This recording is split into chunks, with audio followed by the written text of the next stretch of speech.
Hello and welcome to welcome to the video. Today I'm doing something slightly different. In the background you should be seeing a you should be seeing a lap that I did around Nurburgring with my 1994 Impreza, and a person called Kevsters with 2 Z's at the end said that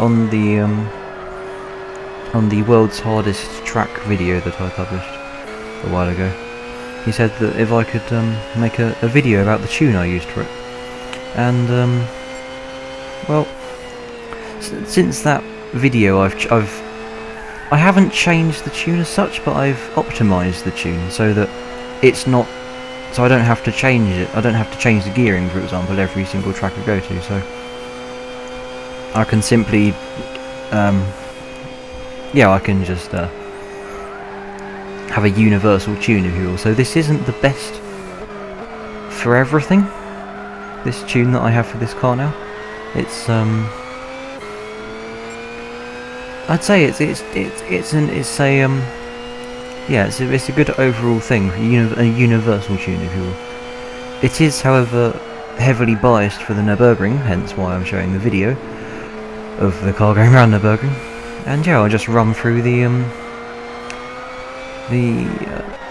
tuning that I've done for it. So I set the ride height to 95mm on both the front and the rear.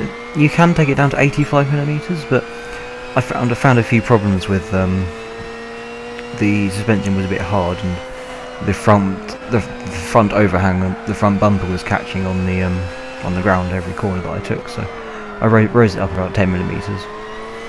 And that was just, to soften the ride a bit.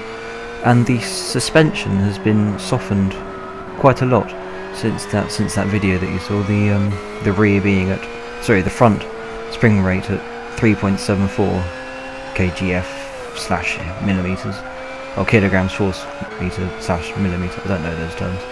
And the rear being at 3.56. Again, this was just to sort of stop the front bumper catching on the ground every time I took a corner.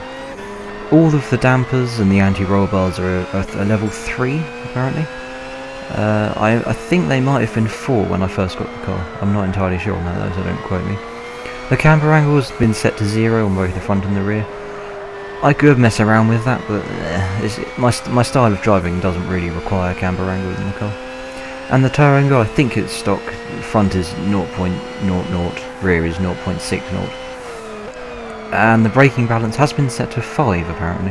I thought it was set to 6, but apparently 5. I think that if you're trying to race this car with a controller, I would recommend possibly making the brake balance higher, because I don't use ABS anymore. I don't use any assist at all, and of course with a controller that's quite difficult to control the braking, being able to use ABS. So yeah, with a steering wheel, if you have it, then I'd recommend sort of 5, the middle mark. If you have a controller, you might want to stiffen up the suspension a tiny bit, but I wouldn't stray far from how I have it right now.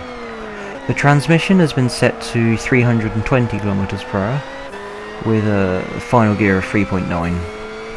This is again, this is quite a universal thing. I think the tune that I used on the video that this guy wanted me to go through the tune of, I think that was set to 160 km/h. But again, I decided to make it a more universal tune, so I could achieve the same lap time, but without having to use the 5th and 6th gears. Basically, it's just as simple as that. There's nothing else to it really. Then we have the drivetrain. I think that's not standard, sorry, no. The front and the rear initial torque is 10. The acceleration sensitivity is 40 on both rear and front. And the braking sensitivity is 20 on front and rear. And the front rear torque distribution is set to 45 to the front and 55 to the rear. This all basically stops it from sliding about too much, if you know what I mean. It's it's a track day biased car, so it's designed to go on a track day. It's designed to be driven, it's not designed to be driven at the top of its limit, but it's designed to be driven fast for fun. and that's exactly what it is. And if I do want to sort of go into a sort of, I don't know, more relaxing sort of cruising around, like the cruising around London videos I've posted, I can just drop it down into 4th or 5th and just cruise along at whatever pace I want to. And yeah, it's a good tune for everything, and even sort of drifting. I mean, I can't really drift with the steering wheel. It's not the best of steering wheels for drifting, because the motor on it is way too heavy, so it just bogs down and doesn't let you counter steer enough. But